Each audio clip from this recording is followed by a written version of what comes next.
What's up, folks, and welcome to Indie Ramble. Hey, my camera's back. How y'all doing? Yes, indeed. I got my replacement Elgato face cam back, and it seems to be working just fine. The opinion was split pretty much down the middle when I asked before whether or not you guys like face cams. So I'm going to keep it the way it was, but continue to let me know in the comments, especially if you're new around these parts, whether or not you like the face cam in these kinds of videos. I'm curious to hear people's opinions. And well, we're going to be taking a look at something interesting today. So this is Typecast. So you know how AAA publishers tend to always try to chase the latest new hotness trend, usually a year or two late? Think MMOs, MOBAs, battle royales, things like that. I've noticed a similar trend happening in the indie space the last little while, and it's based around cloning Vampire Survivors. Fantastic game, fantastic genre it created. I don't think we need 5,000 of them, to be honest with you, but this one's doing something very, very different. And none of you youngins who are watching are going to remember this, but there was this game back in the Commodore 64 era called Master Type that was very formative in building up the kind of ridiculous typing speed that I have today. And this kind of gives me vibes of that a little bit. Only in the sense, though, that you're not typing full words in this like you were back in that. And well, you're kind of seeing what I talked about with the Vampire Survivors thing. So it's very similar but different, and that's why I think this is worth talking about. So you're moving your mouse around here with this little orb, if you will, and what you have to do is type these different letters as they come within the orb. If you miss and you hit the wrong key or something that's outside the orb, your thing jams, if you will, and you have to mash the key that you hit by accident enough times to clear it before you can shoot again. And in addition to that, you have two options on your mouse buttons, one of which is a Max Payne bullet time style thing, and the other of which is, well, we'll see when we get it charged up here a little bit more, because we don't have it charged right now. But the other one is sort of an AoE clearing attack, effectively. And you see here that it starts to bring in keys from other rows later with different kinds of enemies that have different abilities and different attack patterns. And this will increase in both volume and in terms of variety as things go. You're going to have to deal with some really tricky attack patterns and stuff from some of the enemies as well. And there's the other one I was talking about.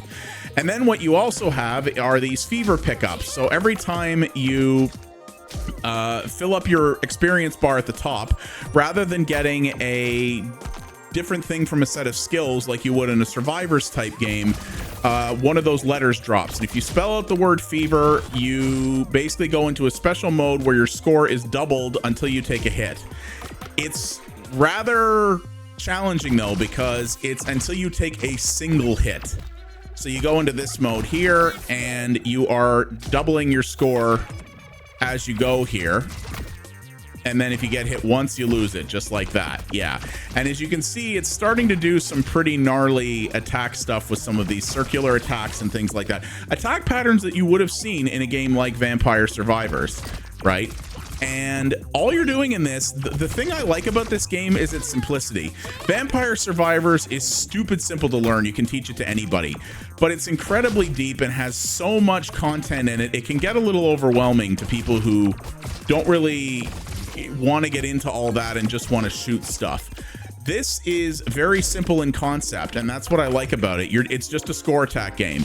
You're trying to get as much score as you can by surviving as long as you can and dealing with the increased challenge that this provides. You know, I said earlier that this game is just about typing out letters and not words. And when I initially heard that, I was like, well, that's going to be a little simplistic, isn't it? It really isn't, because as you can see here, it gets incredibly manic. As usual, for some reason, when I start recording a video, I end up playing a lot of these games a lot better than I do when I'm not recording. I don't understand that. It's like reverse performance anxiety. I really can't explain it to you, but that's kind of what this is here. And so I'm actually doing better than I have in a long time.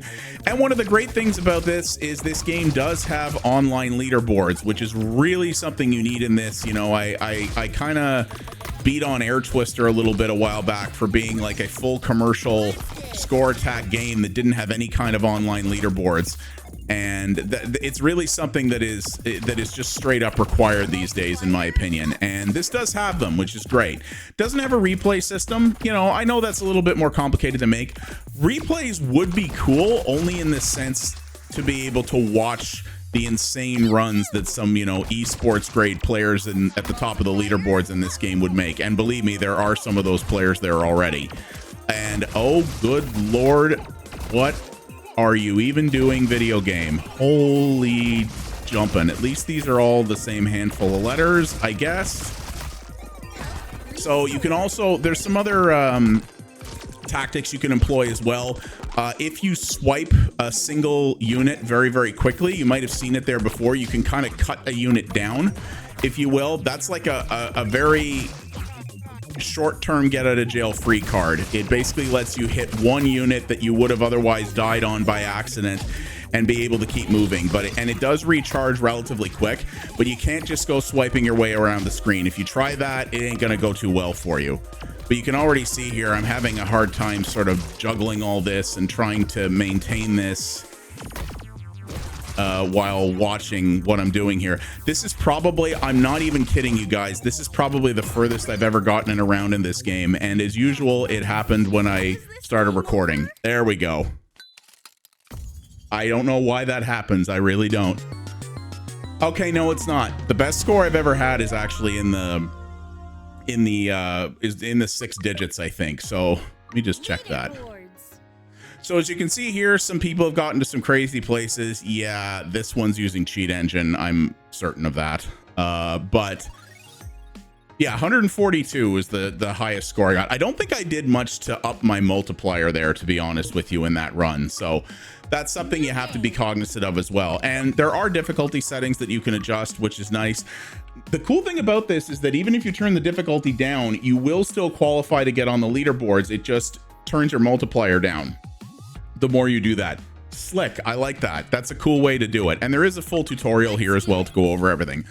But as you can see, it's a pretty simple package, honestly. The game is inexpensive, which is another trend that sort of Vampire Survivors created, because Vampire Survivors were so cheap. If your game isn't cheap, you are probably not going to get too far in that genre right now.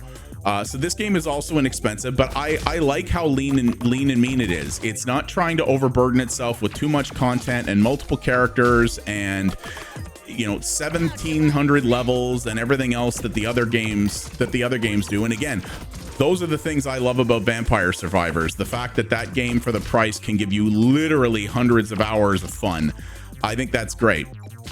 But I like that the developer didn't try to bite off more than they could chew here and decided, you know what? I like that genre, but I want to do something different. And hey, how about a typing game? I don't know why typing games I always find so appealing, and a lot of people do. You know, why games like Typing of the Dead, for example, which I adore that game. Why is it so popular? I really couldn't tell you.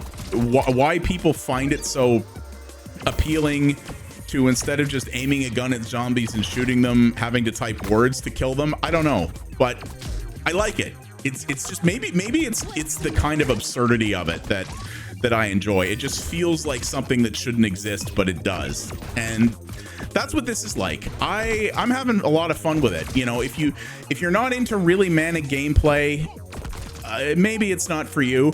I would say if you're not good at typing, maybe this isn't for you, but this isn't really a traditional typing game where you have to be good at actually using the keyboard and banging out a lot of words quickly. It's a reflex game, really. You know, all you have to do is be able to press the letters that it's asking you to. And really the core strategy about this is crowd management. It's trying to get as many enemies together and near each other as you can, and to try to, dang it. Oh, hey, I got an achievement. I think that's actually the first achievement I've gotten in this game. This game doesn't have very many achievements, but all the ones it does have are quite fiendish. Ah, shoot. So it's all about crowd management. It's all about getting similar enemies together as quickly as you can in order to take out large groups. And it's only about the handful of keys on the, you know, the leftmost keys on the first 3 rows. That's pretty much all this is. So it's not really a traditional typing game, and you don't have to be a skilled typer in order to do it. I mean, how many people aren't at least reasonably quick at typing in this day and age?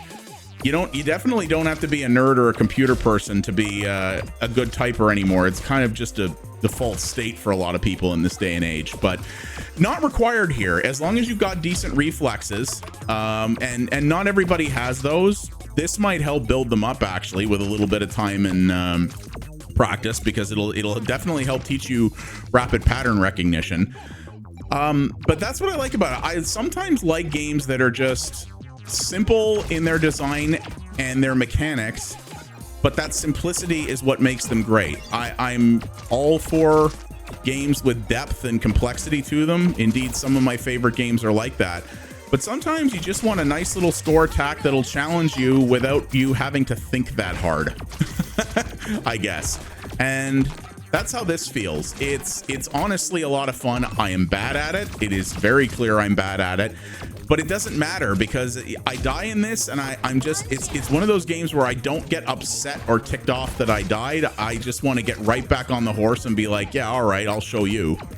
And games that can do that are some of the best ones, I think, because their loop is so tight and cohesive that you're not going to get upset about it, and you're going to get very much a just one more run type of syndrome with it, which very much the case here. And it's been a nice little surprise actually, and I applaud someone. Vampire Survivors hasn't even been out that long in the pantheon of gaming, really, right? But dang it, wrong button. But it's already become a genre that's just being cloned to death and back, and some of them are good. Indeed, I've covered a couple on this channel, but it's getting a little much. And some of the ones that I played, I'm kind of like, okay, guys, like you're making this genre wear out its welcome, and it's not even the fault of the original game that it's doing that. But this one's doing something very different, and I really applaud it for that. So there isn't that much more to show you. You've really seen the core of the game here, and I haven't even put that much time into it yet, because you don't have to play it very long to understand what it is. And I've been enjoying it a lot, and it's inexpensive, and it's something that I think more people should check out, because I always like showing off different things. And if you like Vampire Survivors and want something different, this is definitely going to give you that. So yeah, that is Typecast. It's out now on PC, well, PC only right now. I kind of don't know how you'd make this work on a console, to be honest with you. I guess you could map things to button presses and stuff, but I don't know if there's enough buttons on a controller in order to actually make this work. And I don't think the dev was thinking of consoles when they made it, which is perfectly fine. It's good fun. It'll run on a potato, obviously. It's not a super high fidelity thing. But it's a great, addicting, good time, and I definitely think a lot of people could have fun with this. So thanks very much for watching, everybody. I do appreciate it. If you like what you saw here, please do all the normal YouTube things. Those do help the channel out a great deal. Leave a comment down below. Tell me, does this interest you? What are some other good and different Vampire Survivors like games that you know of? There are others out there, and there are good games that are being done in that genre, and I'd like to know what some of the better ones are, because I'm sure I've missed them, because there's no shortage of them, that's for sure. And you can also follow me over at twitch.tv/pxabstraction for multiple variety streams a week. I'm going to be focusing on retro stuff over there for a little while, working on my retro backlog, but we do cover indies there as well. We have a fantastic little community, and I'd love to see you be a part of it. Thanks again, everybody, and I'll see you in the next one. Folks, ever so a good one. Take it easy.